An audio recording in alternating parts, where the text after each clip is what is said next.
Here you go, mate. Ta, mate.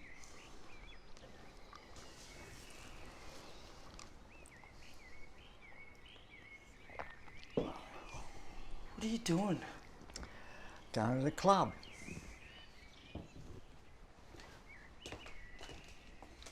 Well, can I borrow some money? You never paid back the last lot.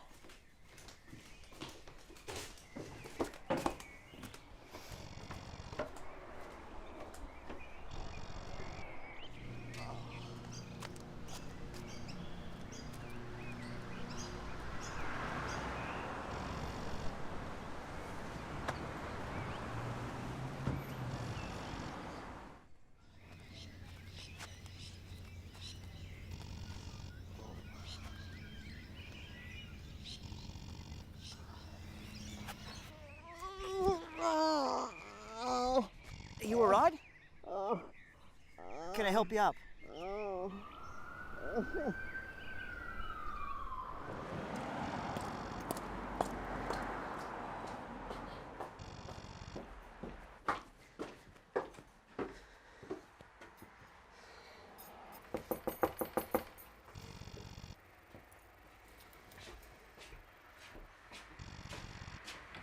Oh, hi.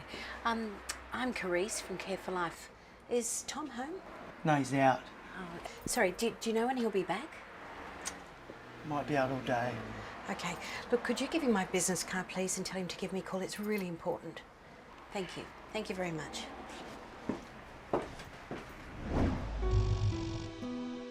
Case management is really very complex, and it's more than putting in services and arranging services for someone. It's about monitoring those services, it's dealing with the client and any of the issues in their everyday life. Anything at all might come up. It's dealing with their families, dealing with their friends, and what they want to achieve in their life. Case management is an internationally recognised model with accepted guiding principles that support the goal of a client's self-autonomy. It's a process that looks at an individual's need for care and services with careful consideration of their specific situation, including their health requirements and any special needs, their available resources, their expectations and motivations, and their values and choices. Case management in the community aged care setting is very focused around enabling that person to stay at home for as long as they want to stay at home, as long as they can be managed to be kept at home, living the way they want to. Care coordination plays a role in case management, but it's not the same as case management. Case managers and care coordinators are quite different roles. The case manager is the key point of contact. They're the central point of contact for all services, family, client, care providers, anyone about the client. The care coordinator is the person who organises the services requested by the case manager. They are not the key contact. They will be contacting the case manager if there's any concerns. There are 4 standards of practice for case management in Australia. The first is case identification and assessment. This includes screening the client, assessing their care needs, and stratifying risk. Standard 2 is planning, including the implementation and coordination of the care. Standard 3 is monitoring, following the progress of the client towards their goals. It includes transitioning the client to other services or programs, or the client may disengage from the program if services are no longer required.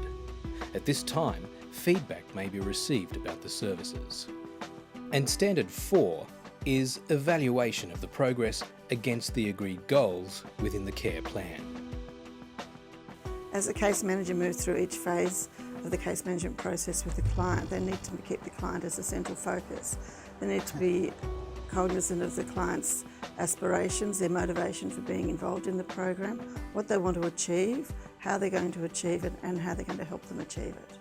A case manager needs to be aware of clients with special needs. Now, those special needs could be something around a disability, but it could also be around the special needs categories that the government has defined, which are returned servicemen, veterans, it's the people that live in rural and remote areas, homeless people, care leavers who have left orphanages and that in the past, or being foster cared for in the past as children.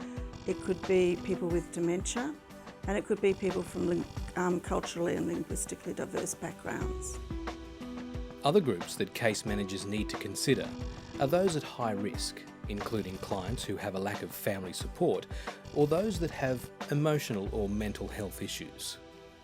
Case management helps clients navigate the complex healthcare system because good case managers know and understand the system. They've usually worked in the system. thank you. They've got very strong networks. They know the people to contact. They can get information that the general public cannot access, or they understand it and interpret it for the client and the family in ways that they will understand, and then they can make informed choices about.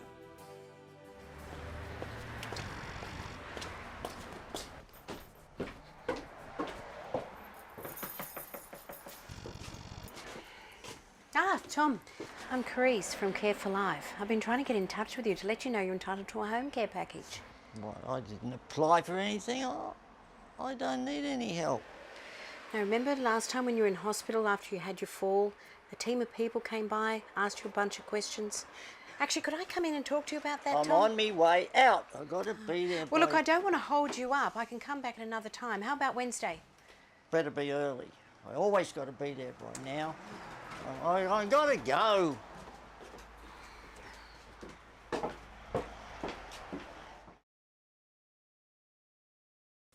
One of the key features of case management, one of the key skills and qualities a case manager needs is to be non-judgmental, totally non-judgmental. Non-judgmental of the client and their situation, non-judgmental of the family and their decisions, non-judgmental of other service providers.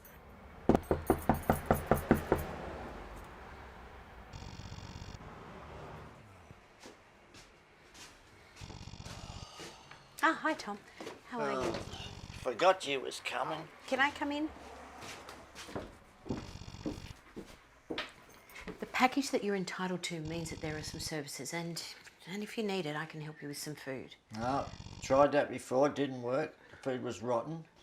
Okay. Is there anything that I could help you with? I don't know if you can help me, but I need help for me legs. They're giving me grief. Okay. We can help you with that. Now, I just need you to sign this agreement first. Now, take a look. Do you want me to talk you through it? Yeah. Okay. Tom's probably fairly reticent about signing the agreement. He's fairly untrusting of people. He's had a lot to deal with in his life. And somehow Carice needs to encourage Tom to understand that her role is not there to take over his life. It's to help him have more control over his life and help him achieve what he wants to achieve. The strategies a case manager might use to try and encourage someone to sign an agreement, which they don't have to sign if they don't want to sign. The types of things they might try are to let them understand that it's an agreement, it's not a contract. It's purely an agreement that they can at any time say they don't want to be involved anymore. All right, just 5 more minutes and then I'll be out of your hair. What they're actually signing is that they're working with the case manager to develop a care plan to help keep them at home for as long as possible. Ease it in, see how we go. Is that okay? We can accept people onto case management programs without them signing, and that does happen in various circumstances. At times, people with dementia are beyond being able to sign. Their family members can sign, or they don't even need to sign at all. But the case manager has to take the responsibility for that and document that the client is unable to sign. Whether or not the client signs the home care agreement, the organisation still has to provide the services. Tom, one of the services available to you is our advocacy service. The case manager needs to inform the client of their right to have an advocate. They also need to determine if clients are able to advocate for themselves. If they can't, the case manager should help the client seek legal guidance before signing the agreement. Clients may choose the case manager to advocate for them, or they may appoint their own advocate. So that's really important. There are 5 principles that guide case management practice. Each of these 5 principles needs to be applied to each of the 4 Australian standards to ensure the best possible client outcomes. Case management must facilitate the personal development of the client. It must advocate for the client. It must be purposeful. It must promote sustainable solutions, and effective communication must underpin case management. Each of the 4 case management standards is a phase of the case management process. Standard 1 is case identification and assessment. Carissa's applied Standard 1 to Tom's scenario. She's identified the client, she's identified Tom as a complex case, and she started assessing his needs and developing a relationship with him. He's also helped in that assessment of his needs, as well as gathering information from many other people to help her determine what care he might need. Case managers should collect and assess information from a range of service partners such as GPs, specialists and other health professionals, and community service providers. The client interview process has to be very natural. It also often needs to involve the family and potentially friends or other people, significant others. Informed consent is required for the sharing of client information with other service providers. A list of these must be provided to the client. Case managers are required to take clients through the complaints and appeals process so they understand their rights. Do you mind if I take a look around? I'll stay out of Jason's room. Carissa's working very closely with Tom to determine his long-term and short-term goals. For Tom, he wants his beer cold and he needs some power on. Once that's sorted, they can then start looking at some other issues and other things, and Tom will realise that she's actually there to help. She's not there to take over his life. Risk assessment is a critical part of the process in order to provide a safe environment for both clients and care workers. Targeted interventions to reduce risk will enhance client outcomes. If a client's needs fall outside the case manager's usual scope, case manager needs to obtain that expertise externally. That is where networks become very valuable. Their knowledge of the existing services and expertise in their region or further afield is absolutely essential. The case identification and assessment phase identifies if case management is required, and if it is, this phase aids in the prioritisation of when and how services should be provided. Case managers need to document their assessment process, showing that they've accessed every avenue to meet the client's individual needs. From the moment a person is admitted to the program, the case manager should be considering the client's exit strategy. All clients will leave the program at some point. They'll leave the need for case management, whether they go into residential care, whether they move to another provider, whether they decide that they no longer need case management, or whether they pass away. At some point, clients will need to have an exit strategy. Ah, Sam, just the person I wanted to speak to. I've got a new client and I'd really like your perspective. Sure.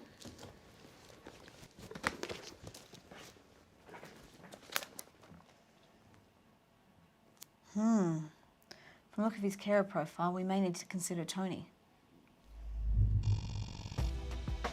Standard 2 in the case management process is planning and implementation. This phase involves a lot of what we think of as care coordination. The process of planning must be in a format that is meaningful to clients. Plans must be action-oriented, multidisciplinary, strengths-based and time-specific in nature. They should identify outcomes that are measurable and achievable within a manageable time frame and use evidence-based standards and guidelines. As a case manager in the planning and implementation stage, the case manager uses all the information obtained in the assessments, all the information from the client and other providers that are involved in the client's care. They then develop a care plan with the client and try and evolve something that meets the client's needs, that the client's willing to work with. Yeah, well, we can look at implementing that down the track as long as it's within the budget. These are the people that I've worked with before. I think they could Carissa and Sam are working together very closely to implement the plan that's been agreed with Tom. They're collaborating together to try and have the best outcomes possible for Tom. The case management process is designed to support the client to maintain or grow their independence as much as possible. It's important to note the level of control the client's chosen in the care plan because the case manager is there to support the client. So we know that within your budget, you've got your range of home care services. Most programs have a budget component that the case manager is responsible for. So the case manager is responsible for ensuring that that care plan does not go over budget and that all care is maintained within that budget. Clients are very welcome to purchase extra services, or if a client really needs a service and they cannot afford it, at times programs can pay for it. At other times case managers have to access other funding. Well, if it's my money, why can't I have cash to give to Jason for when he does garbage and does the cleaning and that? Because we have to work within the guidelines. Look, we can see if Jason's an appropriate person. We can do that, but in any case, we'll work with a solution to help you. And we can get your garbage taken out and your cleaning done. Clients are meant to have an element of choice and control over the services that they receive. All agencies have preferred service providers and they have contracts with different agencies. If the client wants a particular agency, they need to see if the provider will be able to get a contract with that agency. With the move towards client-directed care, clients will be receiving monthly statements outlining their budget and how much they've got left to spend and how much they've already spent. They need to understand this and the case manager needs to work with them to educate them. Each organisation has its own policies and procedures in relation to client contributions and fees. Case managers simply follow their organisation's guidelines. An organisation might reasonably decline a request for a service from a client if it poses a threat to staff or to the client, or it doesn't comply with relevant legislation. If a client wants a service that is not permitted under the package, the case manager needs to be very frank and explain that to the client and not provide them with unreal expectations. Clients need to understand the evaluation timelines. They need to understand that the case manager has got obligations to the department and obligations under the standards of practice for case managers and also under the Common Community Care Standards. Morning. Hi, Tony. Morning. Come on in.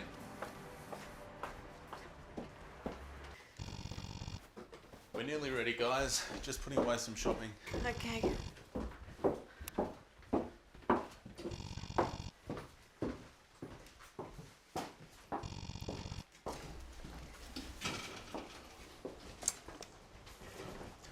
I'll take that.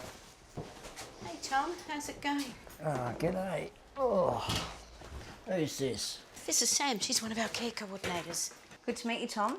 How have you been doing lately? What's going on? Remember the form we filled out on our first visit? Yeah, I filled it out, you signed it, you took it away with you, remember? Yeah. We just need to do another one today.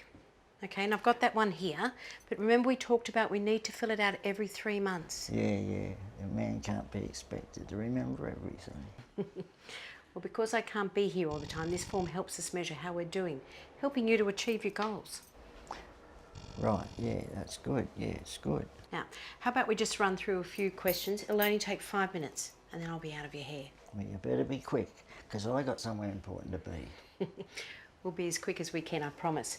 Now, one of the goals was to get some cold beer in your fridge. Gathering quality of life information at regular care plan reviews enables evaluation of the effectiveness of health, community and aged care services, and it improves future planning for our ageing population. There's a range of benchmarking tools out there and assessment tools. The benefit of most of them is that they've been thoroughly researched and validated and they're very robust.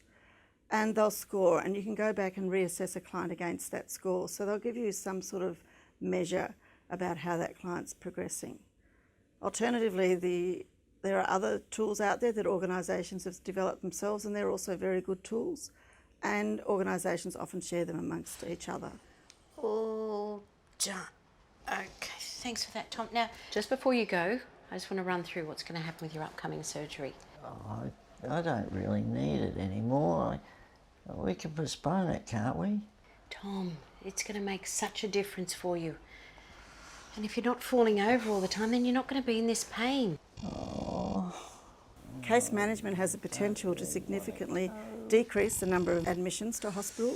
The way this works is that case managers can monitor GP appointments, ensure that clients go to their appointments, have access to their appointments, have access to their medications, that they receive their medications, that they're reviewed, and that they understand what is being said to them. Tom, we know you don't like doctors, and I'm sure you've had a few trying to get you to give up the beer. But nobody expects you to go cold turkey in hospital. We can organise someone from the hospital to have a chat with you if you like.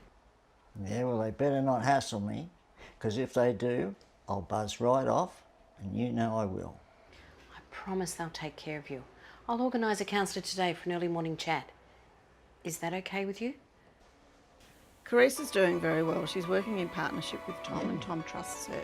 She's also working with the hospital in his pre-admission and also in linking him with counsellors if necessary. Standard 3 in the case management process includes monitoring, transition and disengagement, and feedback. Monitoring is essential for the case management process. It helps the case manager ensure that the client is progressing well. It helps them monitor their independence, their changing needs, and the types of services that they may or may not be receiving. Adjustments to care plans are made in collaboration with the client and key stakeholders. Case managers are responsible for ensuring that their organisation is responding to the changing needs of its client population. And this includes transitioning when the time is right. Transitioning of clients involves moving the client from the case management program to another program. It could mean transitioning someone into residential care so that the client is supported and assisted to find a place in residential care and to complete the paperwork and understand the system that they're moving into. As part of the transition or disengagement process, it's important to get feedback from the client and other stakeholders, such as family members or their advocate. The only way a case manager can provide a good service to both current and future clients is measuring and evaluating what was done well and what could have been improved. Each program and each organisation has their own guidelines and policies around the reviews of clients and the recording of clients, and all case managers need to abide by these because these will meet the legislative requirements. As well as monitoring the client and their well-being, it's important that case managers monitor changes in the social care framework. They need to know the programs that are available. They need to know the criteria for accessing the programs and the eligibility and the costs of programs. They need to remain current with the different programs as they commence and as some close. Case managers must also monitor changes in the legislation, as they need to comply with legislative requirements for notification such as critical incidents reporting and guardianship matters. As well as maintaining professional relationships, case managers need to monitor their clients' informal support networks, like family and friends, to keep abreast of any changes in client well-being and to enable planning of appropriate services and adjustments. The outcomes for Tom due to case management should be fairly positive. Hopefully he would have more self-esteem, he would have belief in himself and feeling a lot more comfortable. He would have had his beer and he would have had his power on and his house would have been kept tidy and he would have had his medical needs met. The long-term exit strategy for Tom would have been discussed with him at the commencement of his case management process, and that would be leaving the case management support from Carice and transitioning into somewhere else, which for Tom would most likely be residential care, and he would be supported through that by Carice. Evaluation is critical to the success of case management and to the success of each case manager. The evaluation process in case management involves assessing whether the client's care plan and goals have been achieved, and without evaluation you can't determine whether the case management process is working and whether the client's actually making progress or whether the goals are still relevant anymore. Meeting agreed goals is a process of continual refinement. Case managers assess client satisfaction, the costs versus benefits, and also the quality and effectiveness of the services provided, including the case manager's own performance. Case managers have quite a lot of freedom to satisfy their clients' needs. They do have to adhere to the guidelines and the common care standards, but they have a lot of flexibility to be innovative and creative within that. Case managers don't just assess client outcomes, they also self-reflect on their own processes, their own outcomes and their case management practice, as well as the organisation's outcomes and practices. And they also advocate for organisational change and continuous improvement. I think I might make a list of banks in our database that are willing to help our clients learn to use an ATM. What do you think? Actually, that's a great idea. Limited technology skills do make it difficult for some of our clients to access their money. I'll see what the case managers are finding. Evaluation is a critical part of an organisation's continuous improvement. It's a case manager's responsibility to help develop organisational policies and procedures that reflect current research as part of their professional development. Case managers must demonstrate that they're sharing their research. Case managers fulfil a role that requires them to meet the needs of clients, employers and funding bodies, with the client remaining at the centre of focus. Effective case management can act as a shield from the complexities of systems. It can inform the consumer of their options amongst multiple and complex packages available. It can reduce hospital visits, admissions to hospital, and delays in discharge by ensuring that needs are assessed and met before a situation gets worse. The Case Management Society has developed 5 principles to guide the practice of case management. Facilitate the personal development of clients. Advocate for the client. Ensure purposefulness. Promote sustainable solutions. And effective communication. It's essential that case managers adopt these 5 principles when working through each of the 4 standards of case management. I think one of the best things about being a case manager is the relationships that you develop with the clients, and often they're long term, but seeing them achieve and seeing them able to stay home when they're really fearful of going into residential care, seeing them able to achieve and maintain their independence is very, very rewarding.